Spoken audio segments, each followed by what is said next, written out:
Hey guys, so kagagaling ko lang ng Siargao. So kahapon nakauwi na kami. So this is a story time guys regarding my experience ngayon na pagpunta ko ng Siargao na may bagyo guys. It's not very talaga nakaka-stress guys. So syempre no, pag pupunta ka sa Siargao, nawawala talaga yung stress mo kasi sa sobrang ganda ba naman talaga ng Siargao. However, this time guys is very different kasi may bagyo guys, may bagyo at ang nangyari na stranded kami sa port guys, sa port. So ganito yung nangyari. So pag pumunta ka ng Siargao, so from Surigao City Port to Dapa Port, diba? So pag galing kami dito, then pumunta kami ng Surigao City Port. And then, sumakay na kami ng lancha, papuntang Dapa Port. Ganun yung nangyari, di ba? So, yung field kasi na ito is hindi lang isang munisipyo yung pupuntahan namin. Actually, it's 2 municipalities. So, the Santa Monica and the Pilar. So, yung Siargao guys, isang island siya, pero syempre maraming munisipyo doon. So, yung mga distances ng every munisipyo is malayo-layo din guys. Malayo-layo talaga yung biyahe. So, for example, pupunta ka sa isang tourist destination dito sa Santa Monica pag nasa Siargao ka. Tapos, pupunta ka naman sa isa pang tourist destination na maganda din sa General Luna. So, ilang minutes din or minsan umaabot nga ng oras yung biyahe guys. So, ganun siya. Hindi siya yung malapit lang. Hindi ganun. Kasi in every municipality, merong tourist attraction eh. So, kung gusto mong puntahan lahat, kailangan talaga na from Dapa Port pa lang, nakarent ka na ng motorcycle. Kasi marami naman doon na magpaparent ng motorcycle. So, yung sa amin, 3 kami, isang motorcycle lang yung gear rent namin, tapos may mga helmet naman kami. Kasi isa lang yung marunong mag-drive sa amin. So, isang motor lang. So, yung binayaran namin sa isang motor is 1,200 guys. Kasi tag 300 pesos yung renta sa isang motor per day. So, actually it's 299, so equate na lang natin to 300 per day. So 4 days kami doon kasi yung Monday namin, yun yung travel time. So yun yung pagkadating namin. So bali, Tuesday, Wednesday, Thursday, and Friday. So 4 days bali yung paggamit namin ng motor. So 300 per day times 4, that's 1,2. Tapos 3 kami, so hinati lang namin, tag 600 kami each. So yung nakaschedule na isa ulit na namin yung motor is on a Friday na. So, nakarating naman kami doon sa Dapa around 2 p.m. So, isusulit din namin siya dapat sa Friday ng 2 p.m. din. Kasi per 24 hours yun eh. So, ganun guys. Kung gusto mong makatipid, dapat talaga marunong kang mag-drive or may kasama ka na marunong mag-drive. Kasi yun guys, mura na rin yun na 600 yung hiniram namin na motor each. Actually, it's 1,2. Pero hinati namin yun eh. So, nakasave na kami doon. Kasi, hindi lang isang munisipyo yung pupuntahan namin. Maraming munisipyo.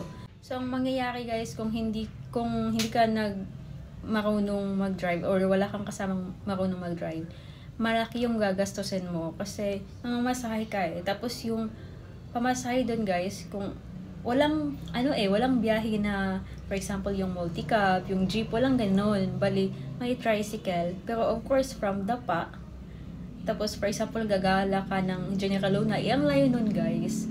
So, hindi ako sure kung may multi-cab, pero wala talaga kaming napansin. So, yun lang yung sabi nila na kung mag-motor ka, syempre ipapakyaw mo yun. Like, for example, 200 to 300 yung pamasahe kapag ikaw lang. Ganun. Mahal talaga guys. So, it's advisable talaga na mag-rent na lang kayo ng motor para makasave kayo at makapunta pa kayo sa kung saan nyo gustong pumunta, di ba? So, ayan. Nag-rent na kami. So, pagdating namin ng Wednesday, nag-transfer na kami ng municipality. So, ng Thursday, kasi yung Friday, travel time na ulit yon pa uwi. So, Thursday, natapos na namin guys, yung duty namin doon. So, nung hapon na, umuwi na kami, pumunta na kami ng Dapa. Pagpunta namin doon, sinabi sa amin na canceled lahat ng biyahe ng lancha. Kasi, may bagyo. May bagyo guys, may bagyo. So, ang ginawa namin, naghanap kami ng homestay. Mabuti na lang nakakita kami ng sobrang mabait na owner. At yung price naman ng homestay guys, kasi guys, sinasabi ko sa inyo, ang Siargao sobrang ganda talaga. Alam mo yung, mafe-feel mo talaga yung Siargao curse na gusto mo talaga siyang balik-balikan. Kahit ayaw mong tumira naman doon forever, but gusto mo talaga siyang balik-balikan sa sobrang ganda at sa sobrang dami ng tourist attractions. Pero guys, sobrang ganda rin talaga ng mga presyo. As in guys, yung mga bilihin nila ang mamahal talaga. Like, pero syempre Siargao yun eh. So, deserve naman na ganun yung, yung presyohan. Alam mo guys, yung rice like tag 30 pesos. Alam mo yung ganun guys. Dito lang naman, di ba, may 15 lang. May 15 din naman doon siguro. Pero paminsanan lang. Pero lalo na kapag nasa area ka na crowded, na sikat at maraming tao, sobrang mahal talaga doon guys. So, na-stress ako guys, na-stress kami kasi alam yung feeling na matrap ka sa isang island na wala kang kakilala at sobrang mahal ng mga bilihin. So, yung binayaran nga pala namin sa homestay is, it's 1.5 guys for 12 hours. So, nag-start kami 3 p.m. So, supposedly, yung 12 hours is 3 a.m. right? Pero, mabuti na lang, mabait yung owner ng homestay. So instead na mag 12 hours kami ng 3 a.m., sabi niya, sige, since masama din yung panahon at naawa ko sa inyo, so pwede na kayong tumawad na, na lang, hanggang 12 noon, yung 1.5 nyo, bale. So, we're very thankful talaga guys, kasi it's like naka-extend kami doon ng 8 hours na free na lang siya. So, sobrang bait talaga ni ate. So, nung Friday na morning guys, nag-pray talaga kami na sana mayroon ng biyahe, pero wala pa rin daw kasi wala pang nag-aantay pa sila ng tawag na kung pwede nang bumiyahe. So, wala talagang biyahe. Nag-expect kami na may biyahe siya ng 5 a.m. pero wala talaga guys. So, hanggang sa nag-12 noon na guys. So, doon na may nag-announce na may biyahe sa 1 a.m. So, dali-dali talaga kami. As in, 5 a.m. pa lang nag-prepare na kami. So, ng 12 a.m. pumunta na kami sa port. Kasi yung stayhan namin na homestay at yung port, sobrang lapit lang. Tapos yung ticket boat, malapit lang din talaga. Tsaka yung motor din, na kung saan kami nag-rent, sobrang lapit lang talaga. So, sige lang kasi ipapakita ko naman lahat ng nangyari sa vlog ko guys.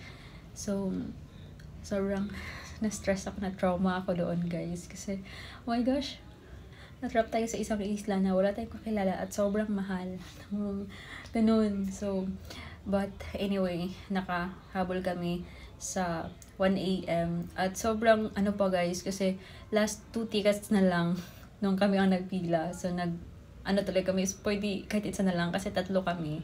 So kami talaga, mayag naman yung yung teller doon. Teller ba yun? So we're very thankful talaga to God na nakauwi kami guys, safe and sound. Tapos pagdating namin sa Surigao Port, sobrang dami talaga kasi sobrang daming na-stranded that time talaga.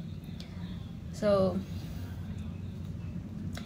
we're very thankful to God talaga na nakauwi kami. Thankful talaga kami kay God. So that's all na muna guys for today's video. Don't worry kasi upload ko naman yung vlog natin sa Siargao. Thank you so much guys for watching. See you in my next video. Bye!